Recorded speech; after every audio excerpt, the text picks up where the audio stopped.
Olá, vamos a mais um Frente a Frente ao vivo nesta sexta-feira. Hoje recebemos o padre Tiago Ávila Camargo, assessor da Comissão Episcopal para Ação Missionária e Cooperação Intereclesial e diretor-geral do Centro Cultural Missionário da CNBB. Participa com a gente, mande a sua pergunta. Basta apontar a sua câmera para o QR Code que aparece aqui na tela. Muito boa noite, seja bem-vindo, padre Tiago. Boa noite, Ana. Boa noite, Rosana. E boa noite a todos que nos acompanham ao vivo aqui no nosso programa. Padre, a igreja está vivenciando nesse mês de outubro a campanha missionária. O que propõe essa campanha? Então, a campanha missionária ela existe já há mais de 50 anos. Então, ela tem como proposta justamente trazer a consciência dos fiéis, de todos os fiéis, todos os cristãos católicos, trazer a consciência e amadurecer essa consciência no processo de trabalhos com projetos missionários, mas também compreendendo que a essência da igreja é ser missionário. Também nós podemos dizer que o compromisso, a campanha deseja reafirmar esse compromisso que tem como igreja católica com a missão evangelizadora, através, como disse, dos projetos de evangelização, através de ações nas comunidades, através dos organismos missionários, ajudar a igreja a assumir realmente a sua essência, que é ser missionária. E também tem como objetivo fortalecer contribuições que possam favorecer novas ações missionárias, que venham colaborar com novas ações evangelizadoras e tornando assim Jesus Cristo mais conhecido e amado. 50 anos, quais as maiores conquistas? Então, certamente, quando nós olhamos para a história da campanha missionária, nesses 52 anos já, né, que já celebramos, olhamos para as conquistas que a igreja vem tendo nesse tempo, além da consciência missionária, também na fundação de conselhos missionários. Nós lembramos aí também, no mesmo ano que a campanha ela foi inaugurada, foi fundado também um Conselho Missionário Nacional, o COMINA, que tem justamente esse objetivo de dinamizar a vida missionária com a participação, com a presença de tantos outros organismos missionários, forças missionárias da igreja. E aí então nós vemos as conquistas através da participação dos fiéis, a partir das comunidades, a partir das pastorais, quando vão assumindo a sua identidade missionária. Nós podemos dizer que a campanha missionária durante esses 52 anos, ela vem trabalhando também diferentes temáticas. E essas temáticas elas ajudam a refletir e também avançar nas parcerias, nas forças missionárias, ajudando as pessoas também a partirem em missão, trabalhando na sua comunidade, mas também se colocando à disposição de projetos missionários além fronteiras, por exemplo, projetos missionários que nós temos na igreja no Brasil, que ajudam também diferentes dioceses. Então nós vamos vendo esses passos tão bonitos e importantes durante esses 52 anos, que favorecem realmente a vivência da missionariedade. A campanha, então, ela ensina sobre a missão e ela ajuda a expandir e fortalecer o propósito da missão na igreja, padre? Nós podemos dizer que a campanha missionária, ela ajuda na cooperação. O que é a cooperação? Cooperação missionária são diferentes formas que nós, cristãos, temos de colaboração para com a missão que é de Deus. Sempre precisamos recordar isso. A única missão que nós participamos é a missão de Deus, é a missão que Ele confiou à igreja, que confia a cada um de nós. Então, a cooperação missionária são diferentes maneiras de colaborar.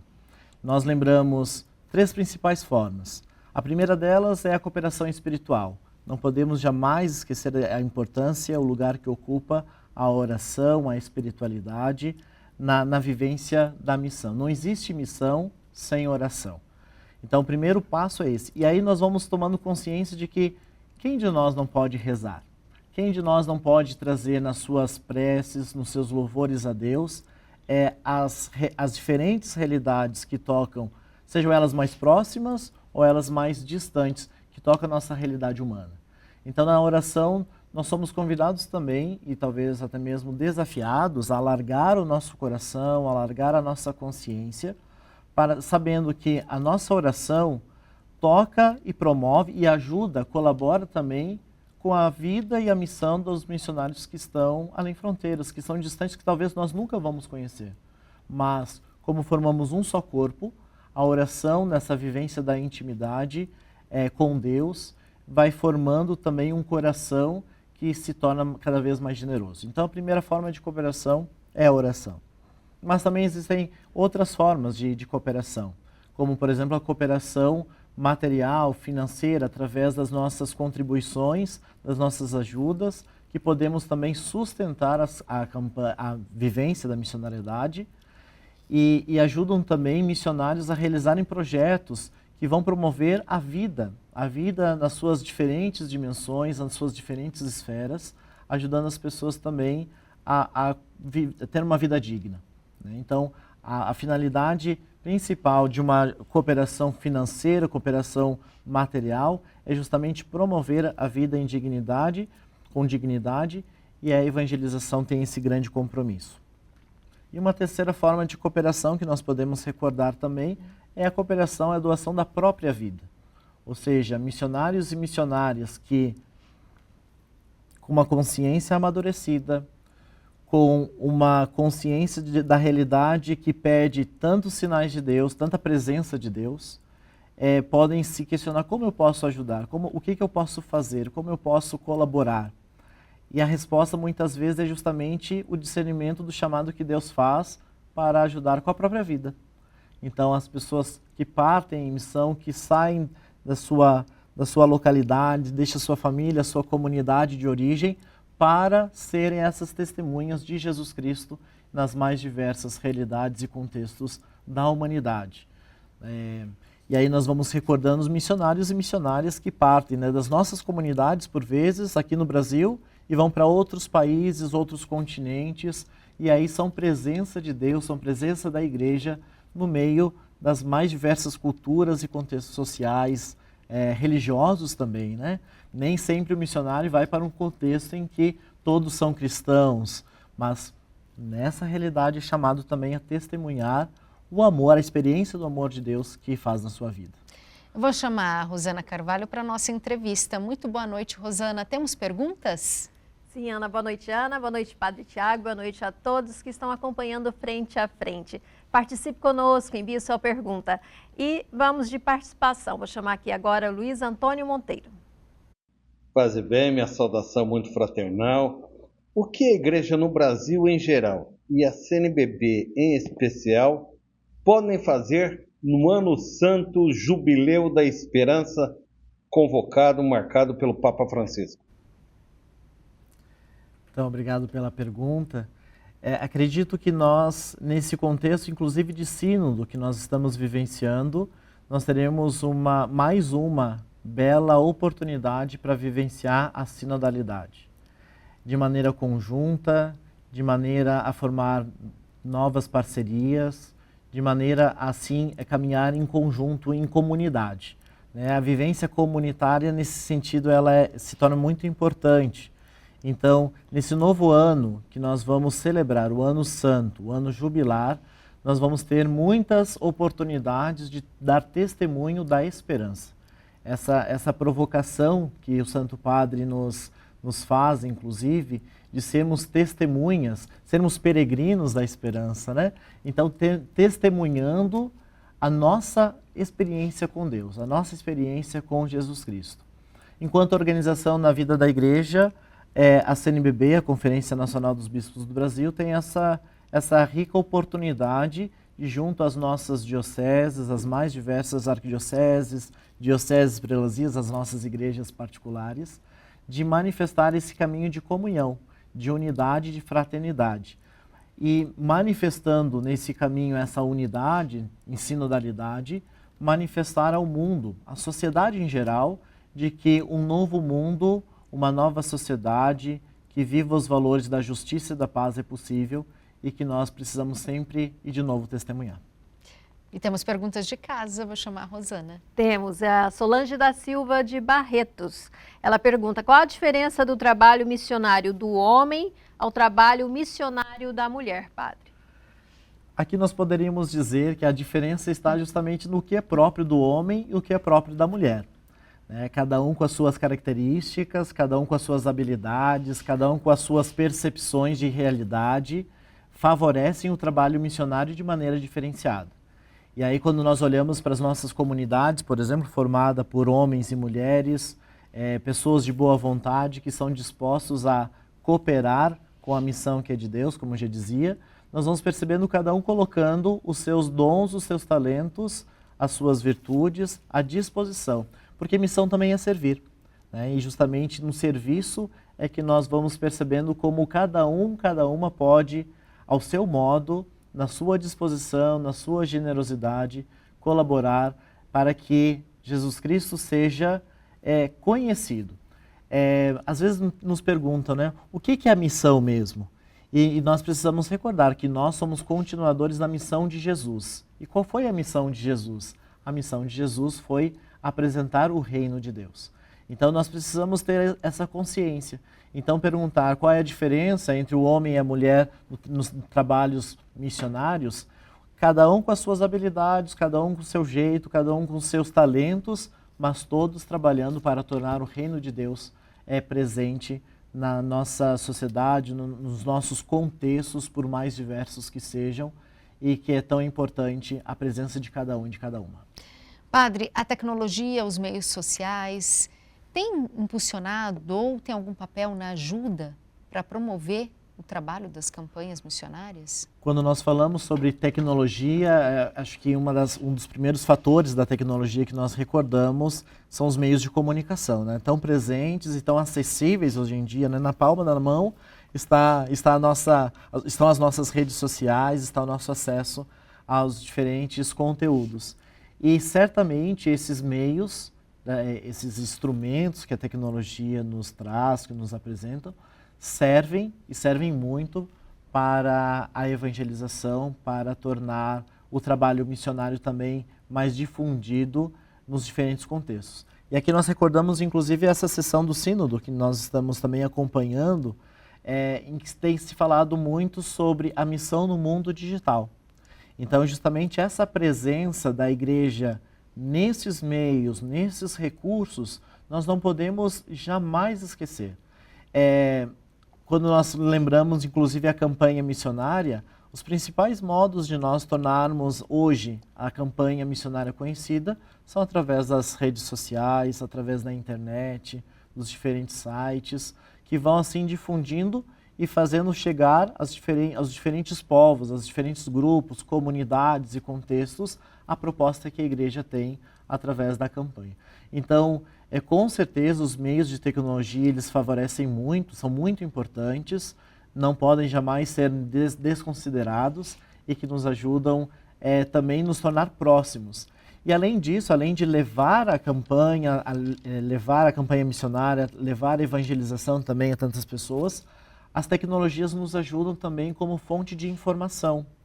Porque nesse trabalho de cooperação missionária, de evangelização, é muito importante nós sabermos também como está a realidade da igreja em outras partes do mundo, para que justamente nesta comunhão missionária nós possamos também participar de alguma forma, nem que seja da forma, como eu disse, através da oração, por exemplo, mas também sermos solidários através de campanhas, através de parcerias, através de presença em realidades que nos chegam através dos meios de comunicação.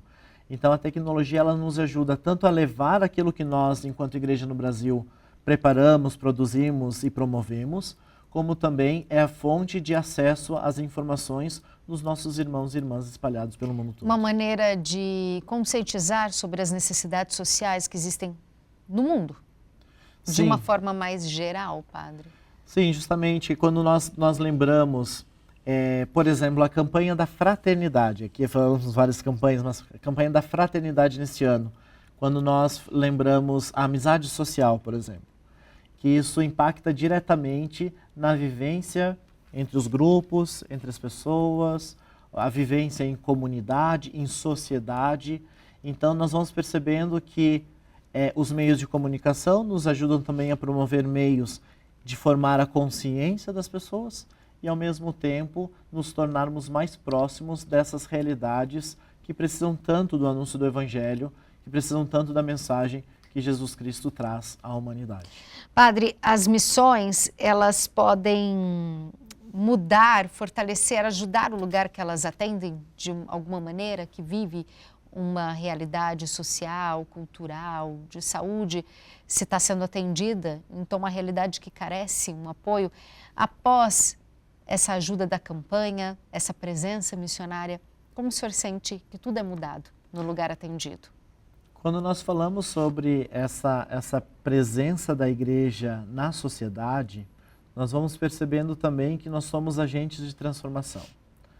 Então, falar também sobre a consciência que é formada nos fiéis a partir da campanha missionária, através da oração, através da reflexão de vários temas, entre eles temas sociais, porque nós não podemos desassociar a vida da fé. Nós vamos percebendo que as pessoas, quando vão tendo a sua consciência missionária formada, elas vão tendo como que um olhar novo sobre a realidade. Um olhar novo, inclusive, que muda o foco, sai o foco de si mesmo, né, muitas vezes em si mesmados, como dizemos, e somos capazes de mudar o sentido do olhar, a direção do olhar, alargar esse olhar para vermos mais longe, né, podemos dizer assim. A conscientização missionária, ela toca justamente nessa capacidade do ser humano de se tornar mais próximo do próximo, como Jesus nos ensinou a sermos. Então, quando nós conseguimos chegar ao próximo, nós contemplamos também as suas necessidades. E aí nós vamos percebendo que, ora, podemos constatar uma necessidade na área da saúde, ora no aspecto da educação, tantos outros contextos que tocam a vida humana. Então, a partir da consciência dos fiéis, nós podemos sim transformar a realidade, porque vamos também nos envolvendo com a vida que está presente diante de nós, diante das nossas situações e realidades. Então, sim, a campanha missionária, ela nos ajuda justamente e deseja ajudar sempre, cada vez mais, as nossas comunidades a serem mais humanizadas e humanizadoras. Porque nada do que é verdadeiramente humano é estranho ao Evangelho, é estranho à nossa fé. Então nós precisamos ter esse olhar atento para que, como missionários e missionárias de Jesus Cristo, possamos ser como nosso mestre, alguém que realmente toca a realidade humana, mas não só toca, mas também é capaz de transformar. Que lindo! E com essa mensagem de transformação, a gente vai para um breve intervalo, mas a gente volta já já. Aproveita e manda sua pergunta para o Padre Tiago e participa do Frente a Frente. Até daqui a pouco. Voltamos com o Frente a Frente, que recebe hoje o Padre Tiago, que fala sobre campanha missionária, coleta missionária da igreja. Aproveita para enviar sua pergunta, participar com a gente. É só apontar a câmera do seu celular para o QR Code que aparece na tela. Eu já começo chamando a Rosana Carvalho, que tem várias perguntas de casa.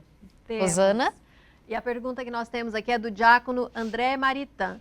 Ele é de José Bonifácio e está em missão na Diocese de Cruzeiro do Sul, no Acre. Padre Tiago, poderia nos falar um pouco da missão do Centro Cultural Missionário e a importância para os missionários e missionárias espalhadas em nosso Brasil?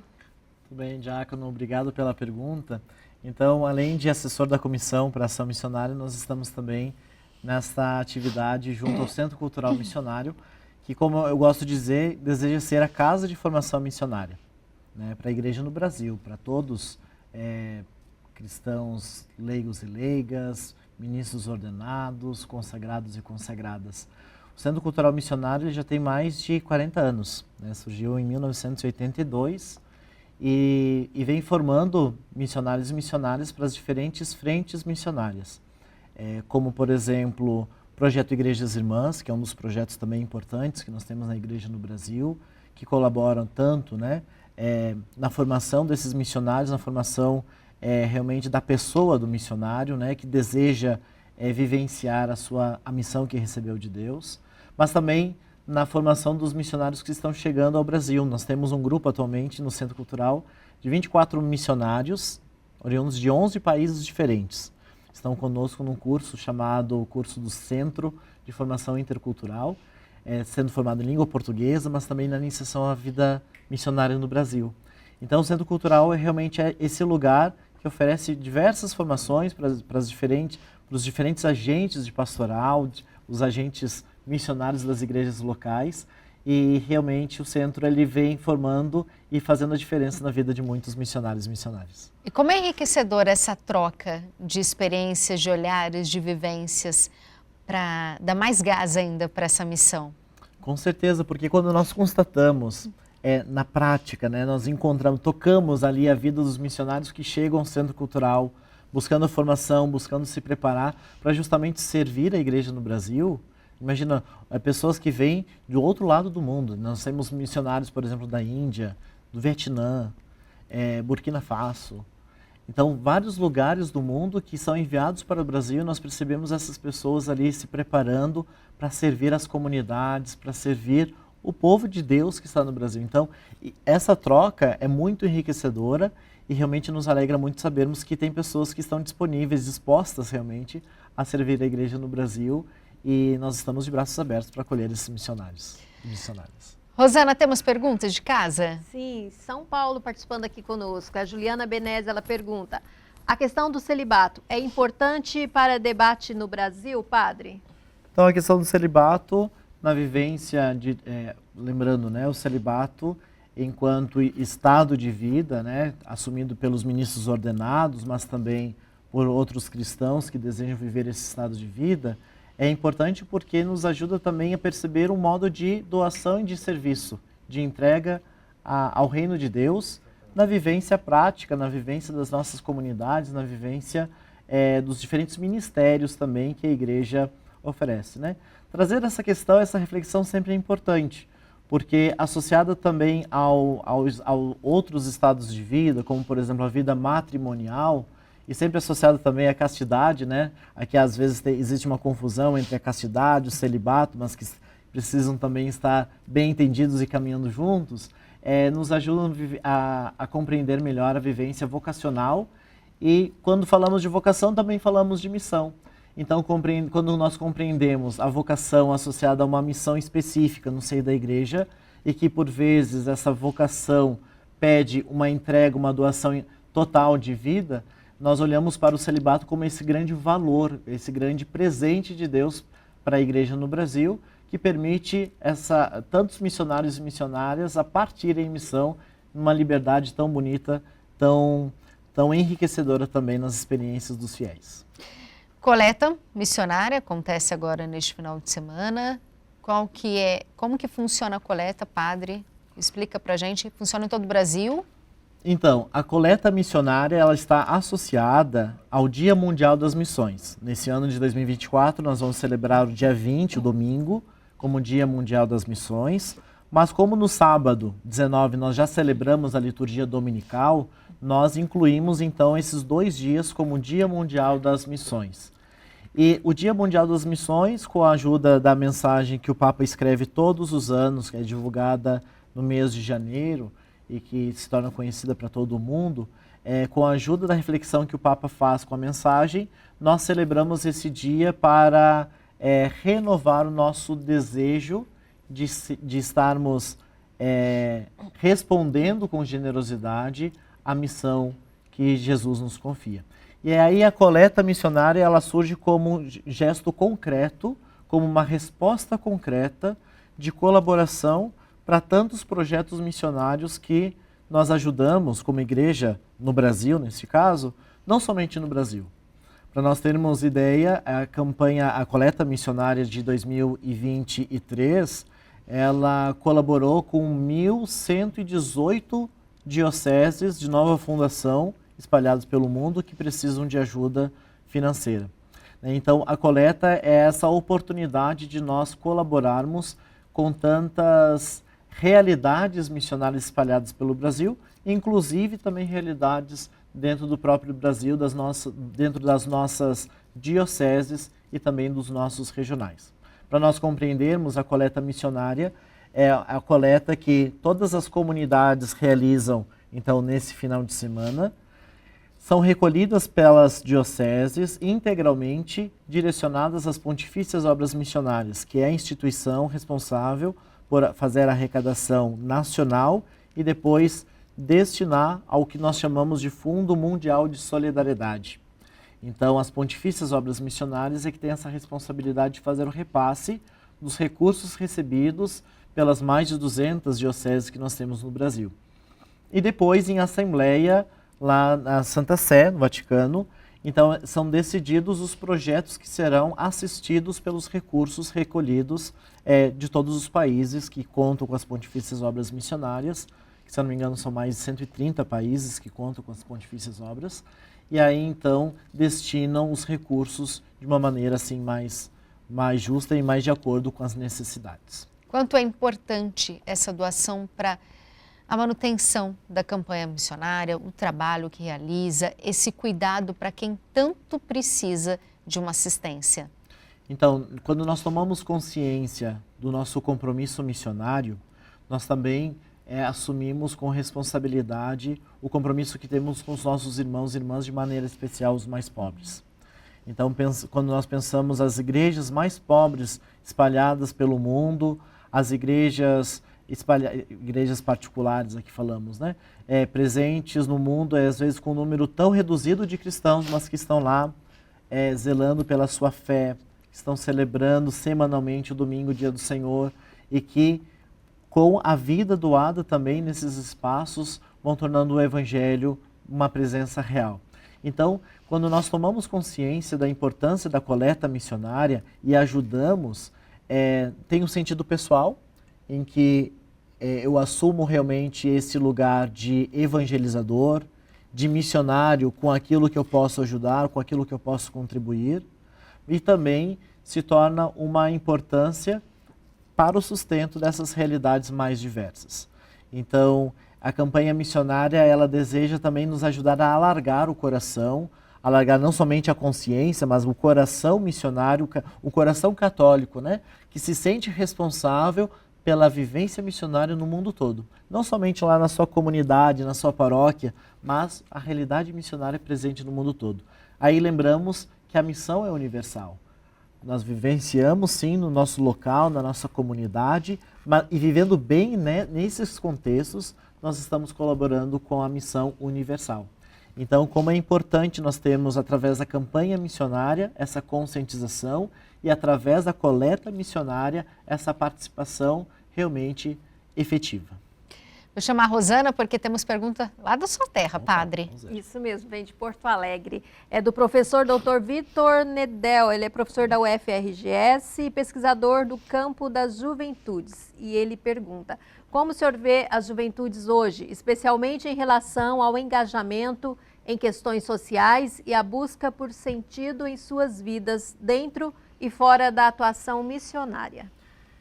Quando nós falamos sobre as juventudes, mas aqui a pergunta também sobre o sentido da vida, nós percebemos que as juventudes, elas são realmente um dos campos para a vivência dessa missão de uma maneira muito intensa. É exigente e é urgente realmente nós ajudarmos as novas gerações a encontrarem, tomarem consciência de que a vida tem sim um sentido. E quando nós falamos do trabalho que a igreja realiza, quando nós recordamos também tantos jovens que estão engajados nas nossas comunidades, como é bonito quando nós percebemos um grupo de jovem que se encontra, que reza, que partilha a vida, que realmente manifesta, sendo jovem, a sua fé, manifesta também os seus sonhos, os seus projetos de vida. Então, responder sobre a questão da juventude é também nós pensarmos como a igreja como um todo, não somente um grupo isolado, mas precisamos pensar as juventudes desde a infância, mas também uma juventude que tem muito a oferecer para a igreja. E aqui eu volto recordo agora falando sobre isso, né, sobre o sínodo. Hoje mesmo, em Roma, durante o sínodo, teve a presença de mais 150 jovens na sessão sinodal. E uma das reportagens que eu li dizia assim: a sala sinodal se rejuvenesceu, né, por causa da presença da juventude. Então nós precisamos estar conscientes que o jovem ele não é um detalhe, ele é essencial, assim como é a criança, assim como é o idoso, assim como é a família, assim como são os ministros ordenados, mas nós precisamos ter um carinho muito atento, porque nós sabemos, né, pelas estatísticas, por onde anda a juventude. Então, ter esse coração atento para acolher e realmente fazendo com que os jovens tenham voz e tenham essa presença participativa na vida das nossas comunidades. A igreja ainda é um ambiente fundamental para a vivência das juventudes. Falamos isso enquanto sociedade e olhando enquanto igreja, enquanto comunidade, precisamos também ajudar os nossos jovens a fazer sempre de novo uma experiência renovada do seu encontro pessoal com Jesus. Afinal de contas, é Ele que nos oferece o verdadeiro sentido da vida, Ele que é o caminho, a verdade e a vida. Como cultivar, cativar e fazer permanecer a juventude na igreja, padre? Nós sabemos que isso nós não temos uma resposta pronta. Se tivéssemos uma fórmula, entregávamos aqui, igual uma fórmula de bolo, né? Como se estaria tudo resolvido. Mas nós precisamos partir realmente das nossas bases. Então a comunidade, cada comunidade, cada uma das nossas comunidades precisa estar atento e se perguntar onde está a juventude de nossa comunidade, para justamente ir ao encontro. Né? Como nós vamos atrair para a vivência da comunidade, se não através do testemunho? Só que também é importante nós percebermos que não adianta ficar de braço cruzado dentro das nossas igrejas esperando que os jovens venham. Afinal de contas, recebem tantas outras propostas por aí. Então nós precisamos ser essa proposta também para a juventude. Então ir ao encontro, manifestar o que existe de mais belo, mais cativante, que possa realmente envolver a juventude que está ali, muitas vezes disposta realmente a dar a vida por uma causa. E nós temos essa causa, nós conhecemos essa causa, que não é uma ideia, não é uma ideologia, é uma pessoa, é Jesus Cristo. Então nós realmente precisamos tornar essa proposta, que não é outra senão do Evangelho, como proposta que desafia os nossos jovens a caminharem nessa nova proposta que não só renova, mas que também revoluciona a vida da juventude, que é o Evangelho de Jesus. A gente vai para um breve intervalo, mas a gente volta daqui a pouco. Aproveita para mandar a sua pergunta e participar do Frente a Frente com o Padre Tiago. Voltamos com Frente a Frente nesta sexta-feira, que recebe o Padre Tiago. Em pauta, campanha missionária, ação missionária da igreja. Eu já começo com a Rosana Carvalho, porque temos perguntas de casa. Sim, temos perguntas de Barretos agora. Antônio Pitágoras Filho, ele pergunta: o que se pode esperar como mudança na igreja após o Sínodo dos Bispos? Então, essa é uma grande expectativa que nós estamos, inclusive, aguardando, né, com esse desenvolvimento do Sínodo que vem desde 2021, que vai se concluir na próxima semana, dia 27, se concluir essa sessão do Sínodo. Temos expectativas sobre mudanças, temos expectativas sobre os resultados dos debates, das partilhas, das inspirações que a igreja vai colher do Sínodo. Mas eu acredito que desde quando o Sínodo dos Bispos surge, em 1975, se não me engano, com o Papa Paulo VI, o que se tem buscado é voltar às fontes. Que fontes? Fontes do Concílio Vaticano II. Então eu acredito que de uma maneira renovada, se nós podemos dizer assim, eu acredito, daí é opinião, né? Porque é curiosidade também da minha parte querer saber quais serão as mudanças. Mas eu acredito que nós teremos um novo olhar sobre aquilo que o concílio lá na década de 60 já nos apresentava como renovação eclesial, como renovação da igreja. Se é algo que está presente nos pontificados, vamos lembrar o longo pontificado de João Paulo II, de Bento XVI e desde o início do pontificado de Francisco, é justamente a renovação da igreja buscando oferecer para o mundo, para a sociedade, realmente alternativas para uma caminhada de santidade. Então eu acredito nisso, assim, que a partir do Sínodo dos Bispos nós vamos ter uma oportunidade de rever algumas práticas, vamos ter a oportunidade de rever alguns fundamentos da nossa vivência eclesial que contempla muitas áreas da sociedade que talvez antes nós não tínhamos discutido, não tínhamos ouvido falar, e que será possível nós termos alguma resposta mais aprofundada, assim esperamos. Após essa resposta, padre, como que é trabalhado tudo que foi discutido, avaliado no sínodo nas igrejas do Brasil e do mundo?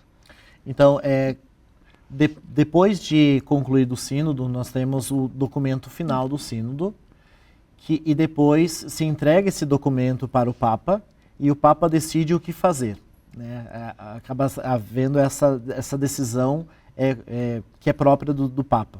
Ou seja, ele pode, após o sínodo, apresentar uma exortação pós-sinodal, assim chamada, ou não. Ele pode apresentar algo a partir do documento final, ou até mesmo considerar o documento final como um resultado, como uma fala do seu magistério, do seu pontificado. Isso aconteceu, por exemplo, no sínodo para a Amazônia. O Papa, quando escreve a Querida Amazônia, ele considera o documento final do sínodo como o documento a ser estudado, a ser vivenciado. E aí nós esperamos agora com a conclusão desse sínodo, com o documento final, mas já sabemos também que o Papa estabeleceu 10 grupos de estudos, que vão pelo menos até o mês de junho do ano que vem. Então, também com novos debates, discussões, aprofundamentos. Então, nós temos aí uma novidade que nós não sabemos exatamente como será dessa vez. Mas nós, na Igreja no Brasil, esperamos que haja uma exortação pós-sinodal, que inclusive deve nos ajudar a alinhar ou iluminar a caminhada evangelizadora da Igreja no Brasil. Rosana, temos perguntas de Minas Gerais? Temos, mas antes vamos dar um abraço aqui para o padre Samir Silva, da Diocese de São Carlos, que saúda aqui o padre Tiago. Obrigado. E essa pergunta vem do Ananias Germano, da Cunha, da cidade de Diogo de Vasconcelos, Minas Gerais. Ele pergunta o que deve ser feito para aproximar mais os jovens na Igreja Católica. Então falávamos, né, sobre a juventude, realmente nos preocupa, a juventude é um assunto que está presente nas nossas discussões também enquanto conferência, buscando atender os jovens às suas necessidades também. Não temos uma fórmula pronta, né? Não temos uma fórmula mágica para resolver essa situação, mas realmente precisamos olhar para o jovem e perceber quem é o jovem. Porque muitas vezes o jovem é comparado com o jovem, mas de anos, décadas atrás, né? Mas quem é o jovem de hoje? Quem é o jovem da nossa comunidade? Quem é o jovem lá da nossa paróquia? Então, olhando para essa pessoa, não é um conceito, não é um grupo, não é simplesmente um coletivo, mas olhando para a pessoa do jovem, o que nós podemos oferecer para que ele se sinta acolhido, para que ele se sinta amado, para que ele se sinta bem-vindo na comunidade. Então, também fazer essa pergunta a partir da própria realidade da comunidade ajuda certamente a iluminar caminhos que ajudam a tornar o jovem mais presente e atuante também na vida da igreja. Vou convidar o pessoal de casa para participar do programa. Basta apontar a câmera do seu celular para o QR Code que aparece na tela e mandar a sua pergunta para o Padre Tiago, assim como fez o Paulo de São Paulo. E aproveito aqui também para mandar um abraço para o Manuel do Carmo, de Cametá, no Pará, Márcio Ferreira, de Santos, São Paulo. Paulo Ortega, ele pergunta, como o senhor avalia a missão da igreja na região amazônica? Quais os locais mais carentes de missionariedade? Quando nós olhamos para a realidade amazônica, nós identificamos logo que é um universo à parte no Brasil. Eu tive a experiência de trabalhar 1 ano e meio na Diocese de Xingu-Altamira, que fica no estado do Pará, ou seja, está na realidade amazônica, e ali a gente vai percebendo uma dinâmica toda própria, toda especial, e que realmente requer uma atenção da igreja no sentido de presença, no sentido de processo de evangelização, de iniciação à vida cristã, para que os batizados que lá estão possam também se sentir mais acolhidos em suas próprias comunidades. E também nós temos um grande desafio da missionariedade na igreja amazônica, sim a ausência ou falta de presbíteros. Mas nós precisamos também reconhecer com louvor a presença e atuação de tantos leigos e leigas comprometidos. Essa é uma beleza que na igreja amazônica é um diferencial, porque também essa necessidade, né? Daí nós percebemos a necessidade, certamente fez com que os leigos e leigas descobrissem o seu papel de batizados e batizadas. Então a missionariedade também passa pela formação, por exemplo, dos leigos e leigas, passa pela formação, pela promoção vocacional e também pela formação dos ministros ordenados. A missionariedade passa também pela manifestação da igreja nos contextos sociais, onde nós identificamos tantas desigualdades, tantos problemas em que as pessoas enfrentam no campo social, as violências, o descuido com a casa comum.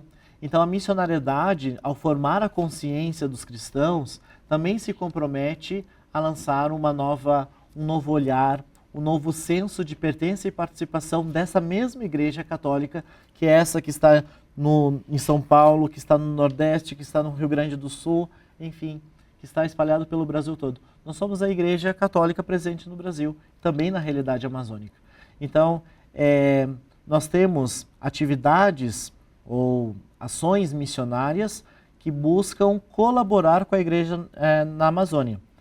Daí recordo o projeto Igrejas Irmãs, que surge justamente para oferecer uma resposta à Igreja do Norte, à Igreja do Nordeste, que tinham carência de sacerdotes há mais de 50 anos atrás. E aí as igrejas do Sul e do Sudeste oferecem então seus ministros ordenados para colaborar. E dentro desse projeto foi se desenvolvendo parcerias entre diferentes igrejas locais, e hoje nós percebemos esse florescer desse projeto que oferece ajuda não somente de ministros ordenados, mas também de cristãos leigos e leigas, de consagrados e consagradas que são enviados pelas igrejas locais a somar com as igrejas irmãs. Então, existem iniciativas, aqui falei sobre o projeto Igrejas Irmãs, que não é um trabalho somente de evangelização comunitário, mas também é um trabalho, muitas vezes os missionários vão exercer a sua profissão mesmo, como forma de colaboração, forma de somar com a comunidade local. Então são ações que nós percebemos que na Igreja da Amazônia vem oferecendo, se não a solução, e realmente muitas vezes não é a solução, não resolvemos todos os problemas, mas buscamos com essas iniciativas assim aliviar o sofrimento e a angústia da igreja que está na Amazônia. Durante o tempo que o senhor viveu no Xingu, qual que mais impactou a vida do senhor, que fez o senhor levar até hoje para o seu caminhar vocacional? A experiência que eu tive na Diocese de Xingu Altamira, imagina eu saindo da Arquidiocese de Porto Alegre, indo para a região amazônica, especificamente no Xingu, tive a experiência de vivenciar esse 1 ano e meio que eu estive lá com as comunidades ribeirinhas. Então perceber justamente esse desejo das comunidades de viver a sua fé, o esforço que eles não medem para estarem com a comunidade, para se doarem para a comunidade, as distâncias que precisam ser percorridas, seja para as formações na sede da paróquia, ou seja, até mesmo, às vezes até mesmo para participar da celebração da Santa Missa, ou da celebração dominical com a comunidade, celebração da palavra na comunidade. Nós percebemos assim um belo, grande testemunho de fé e amor a Deus e à igreja. E isso realmente eu trago na caminhada vocacional, na vivência do meu ministério até hoje. Vou chamar a Rosana. Rosana, temos perguntas? Temos. Eu aproveito aqui para mandar um abraço para o Antônio Júnior, de Goiânia, Goiás, que participa conosco. E a pergunta aqui vai ser do Márcio Ferreira de Santos. Ele fala: como a igreja tem reagido à disseminação da perseguição e às manifestações contra os cristãos, inclusive nas estruturas públicas em nosso país, com proibições de manifestações de fé cristã? Então, num aspecto mundial, nós conhecemos a presença e a ação da Ajuda à Igreja que Sofre, que nos ajuda, enquanto Conselho Missionário Nacional, a ter conhecimento da realidade de tantas igrejas que sofrem perseguição. Então, realmente são meios que nos chegam de informação e que pedem de nós também atitudes de solidariedade, de oração e de atitudes concretas, como doações, como presença também em diferentes contextos. a realidade no Brasil também nos desafia a termos uma postura de cristãos. Né? Cristãos que seguem a Jesus Cristo sabem também que devem assumir a cruz. Então, a perseguição das atitudes de fé, precisamos compreender também como parte da cruz em que nós enfrentamos por testemunhar Jesus Cristo, por buscarmos a verdade, por buscarmos a justiça, por buscarmos também a paz. Então, é próprio do discípulo de Jesus Cristo sofrer também a perseguição, porque o seu mestre sofreu a perseguição. Mas é verdade também que as injustiças, elas precisam também ser denunciadas, porque, afinal de contas, na missionariedade nós aprendemos também que é próprio do missionário, da missionária ser profeta. É próprio do batizado ser profeta. E o profeta é aquele que anuncia as maravilhas de Deus, mas também denuncia aquilo que desagrada a Deus. Então, quando nós nos deparamos com situações de injustiça, de violência, de perseguição aos pequenos, nós precisamos realmente manifestar a nossa fé. E a nossa fé se manifesta também através de atitudes concretas que buscam restabelecer a justiça e a paz. Vamos de perguntas, Rosana? Sim, o Antônio Júnior de Goiânia, ele pergunta: padre, na missa, a questão de bater palmas. Uns padres falam batam palmas, outros falam que não pode bater palmas. Isso deixa muita gente confusa. Explique, por favor. Então aqui a gente vai vendo que a missionariedade passa por todos os campos, né? Porque a missão está presente na vocação, está presente na questão social, está presente também na liturgia, e por isso as pessoas acho que aproveitam para fazer a sua pergunta, né? Isso me faz lembrar nas formações de liturgia na paróquia, nas paróquias onde eu trabalhei, as pessoas me traziam justamente essa pergunta: padre, pode ou não pode? E às vezes não somente isso, questão de palmas, mas outras questões também da liturgia, né? E eu sempre dizia: o que os documentos da igreja ensinam? A ideia, claro, que aqui ele traz, lamentavelmente, a dúvida que surge a partir da resposta daqueles que deveriam ser os que orientam, que formam inclusive de uma maneira crítica, ou seja, de uma maneira consciente, a partir daquilo que a igreja ensina. Não dou a resposta quanto a isso. Pode ou não pode? Nunca, ninguém nas paróquias por onde eu passei pode dizer: o padre disse que tem que fazer. Sempre disse: o que os documentos da igreja orientam. Então eu recomendo sempre isso. Busquemos nos formar, busquemos conhecer, busquemos realmente saber o sentido das coisas, né? A liturgia, toda a liturgia ela tem um sentido, tem um porquê, tem um momento de cada coisa. Então também nesse sentido é importante que você busque a formação adequada para essa sua questão, essa sua pergunta, né? Que bom se você conseguir ajuda, auxílio, né? Talvez o seu pároco, que possa realmente lhe orientar por onde começar esse estudo mais aprofundado. Vamos de perguntas, Rosana? Sim, é do padre Samir, da Diocese de São Carlos. Ele pergunta: como ser uma igreja de comunhão, participação e missão com os afastados da igreja? Obrigado, padre, pela pergunta, porque isso me faz recordar que uma das dimensões da missão na igreja, nós dizemos que a missão não é uma dimensão, mas a missão ela tem dimensões. E uma das dimensões que a missão atende é justamente com aqueles que estão vivendo já a comunidade, que estão engajados, participantes, presentes, que é a dimensão pastoral. Mas uma outra dimensão é justamente dos afastados, a dimensão da nova evangelização, que pede, como o próprio nome diz, pede uma evangelização nova, né? Um segundo anúncio para aqueles que talvez já tenham recebido os sacramentos da iniciação à vida cristã, que participavam da comunidade e agora estão afastados e que já não estão vivenciando a sua fé cristã católica.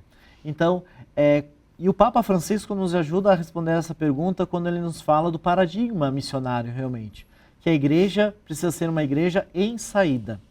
Saída, mas para onde? Para esses contextos, para esses lugares, para essas realidades que vai ao encontro das pessoas que estão buscando. Todas as pessoas estão buscando um sentido para a sua vida. E essas pessoas que se afastam da comunidade não deixam de ter também essa busca, né? Essa ânsia que realmente só em Deus nós podemos encontrar a paz, como já dizia Santo Agostinho.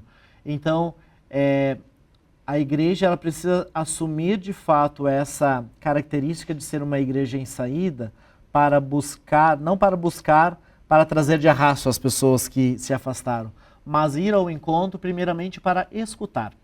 Escutar as pessoas, o que aconteceu, o que foi que causou esse, talvez, desgosto, o que foi que a fez abandonar a comunidade, seguir outros caminhos.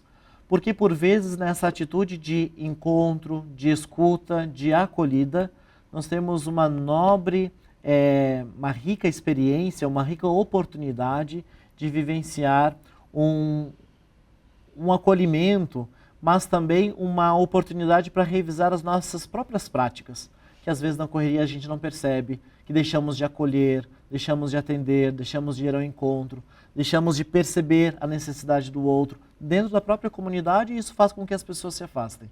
Então, o sínodo, que vem falar justamente dessa igreja missionária e sinodal, é essa igreja que escuta, essa igreja que vai ao encontro, que acolhe, que é capaz de escutar, para que também possa consolar com essa presença missionária a vida dos nossos irmãos e irmãs.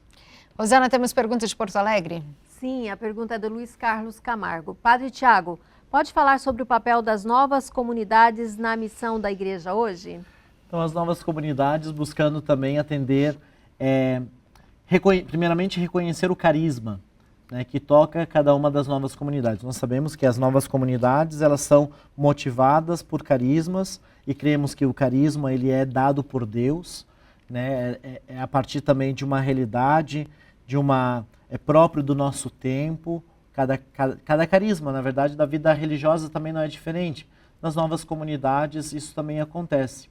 E aí, quando nós olhamos para a realidade das novas comunidades e percebemos diferentes estados de vidas nesses contextos das novas comunidades, acho que isso remete a uma das primeiras perguntas que eu respondi aqui, para dizer que cada pessoa com seus dons, com as suas habilidades, com seu engajamento, sua participação, sua presença também na vida da sociedade, é capaz de levar essa face de Deus, essa face de Cristo, que se manifesta através do carisma específico.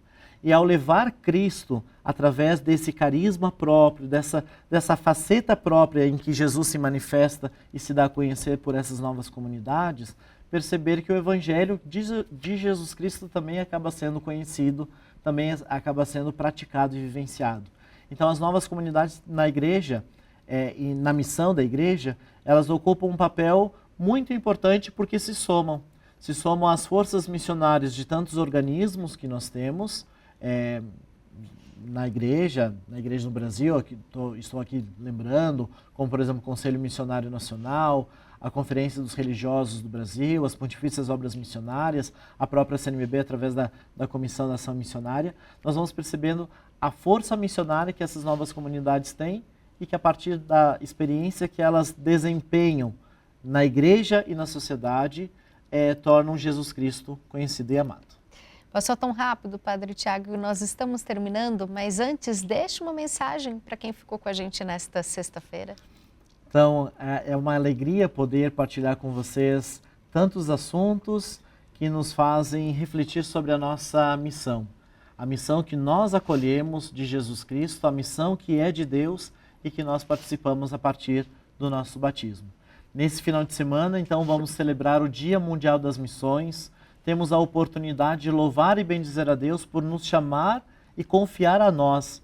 Obrigado, Senhor, por confiar na nossa pequeneza, na nossa fragilidade, mas através de nós também percebermos tanto de Deus acontecendo nas nossas comunidades e na sociedade.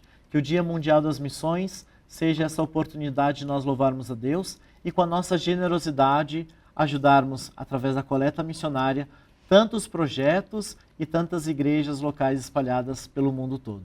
Que vivamos bem esse Dia Mundial das Missões, com fé, com esperança e amor.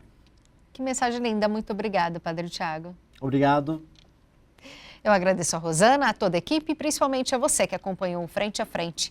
Fiquem com Deus, um excelente final de semana e até a próxima sexta-feira. Tchau, tchau.